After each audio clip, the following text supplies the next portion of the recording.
You know that generation that survived childhood without helmets, figured out technology without tutorials, and somehow managed to become the most self reliant people alive?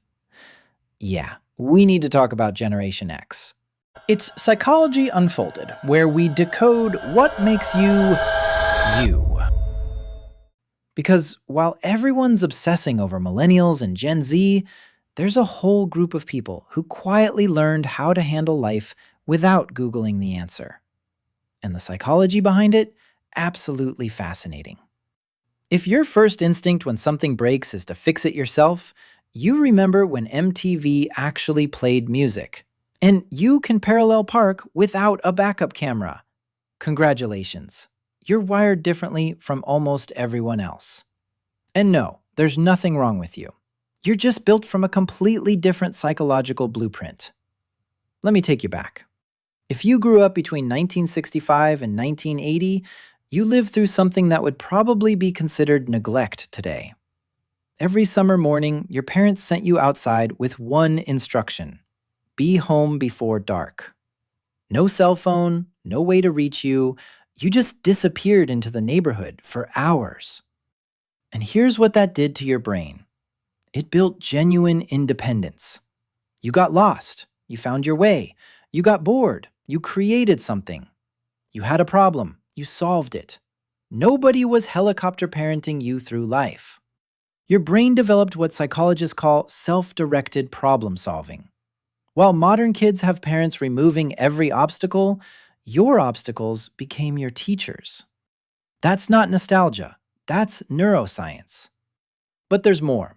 Most Gen Xers had parents who lived through World War II or grew up right after it.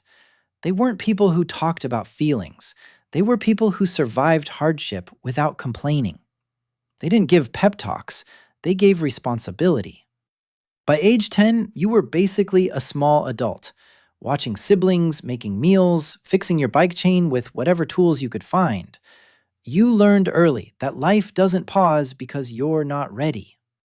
And that created something psychologists call internal locus of control. The belief that you control your outcomes, not external forces. That's why Gen X doesn't wait for permission or validation. They just do. Now, here's the part younger generations won't understand. Boredom actually shaped you. You sat with nothing to do. No phone, no streaming, no instant entertainment. Just empty time. And that forced imagination. You built worlds out of sticks and cardboard. You created games from nothing. That boredom made you resourceful in a way tutorials never will. Research from Dr. Teresa Belton shows that boredom is essential for creativity. It forces the brain to generate its own stimulation. Gen X didn't scroll through boredom. They transformed it. That's why so many of the most innovative minds today are Gen Xers. And failure was just part of the day. You fell off your bike, you got back on. You got rejected, you moved on. There were no participation trophies. No one protected you from disappointment. You learned that effort mattered more than comfort. Psychologist Carol Dweck's research on growth mindset, Gen X lived it before it had a name. They didn't need motivational posters telling them they could do hard things. They were already doing hard things, daily, without applause. This is why you have that calm people notice, the ability to stay steady when everything's falling apart. It's not magic, it's muscle memory. You've been through worse without Googling the answer. But here's what makes your generation truly unique. You're the bridge between two completely different worlds. You grew up with rotary phones and handwritten letters, but adapted to smartphones and the internet. You remember life without technology, yet you're not afraid of it. You exist comfortably in both the analog past and the digital present. And that gives you something rare: perspective. You know what life looks like without constant connectivity. You remember conversations that didn't involve checking your phone. You know the value of patience because you lived in a world that forced you to wait. That's not nostalgia, that's wisdom. Pew Research Center found Gen X is the most adaptable generation when it comes to technology, not because they're digital natives like Gen Z, but because they learned how to learn. They weren't handed answers, they figured things out. That skill transfers to everything. Let's talk about something that defines Gen X psychology more than anything else: cynicism. But not the toxic kind, the protective kind. Gen X grew up watching Watergate, economic crashes, corporate layoffs where their parents lost everything after decades of loyalty. They learned early that institutions lie, that promises break, that nothing is guaranteed. So yeah, when someone offers them something too good to be true, their immediate response is, "What's the catch?" Not because they're negative, because they're realistic. Their cynicism isn't pessimism, it's pattern recognition. Dr. Jean Twenge studied generational differences and found that Gen X scores highest in what she calls defensive individualism. They don't trust systems to protect them, so they protect themselves.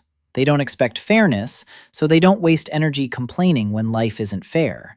They just adapt, move forward, survive. But here's where it gets really interesting. Despite all this self-reliance and cynicism, Gen X is incredibly loyal.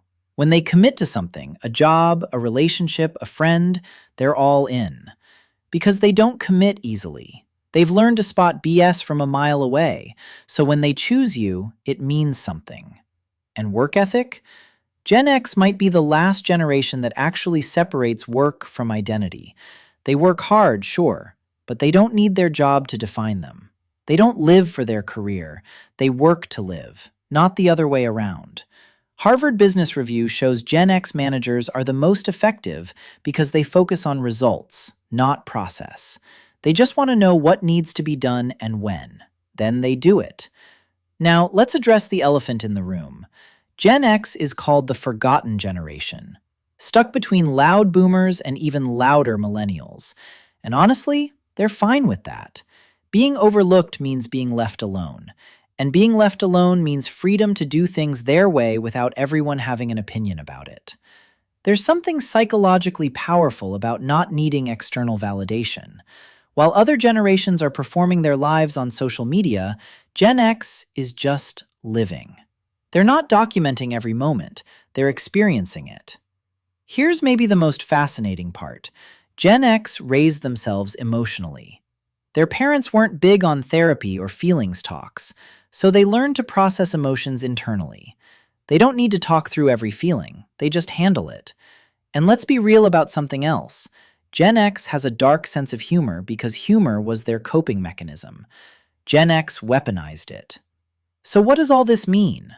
Gen X isn't better or worse than other generations. They're just different, shaped by unique circumstances that created unique psychology. They're independent because they had to be. They're adaptable because survival required it. You don't need to share everything. Your childhood wasn't easier, it was just honest. If this resonated with you, drop your Gen X story in the comments. And if you want to keep exploring psychology, subscribe. The next video explains Gen Z. I'll see you there.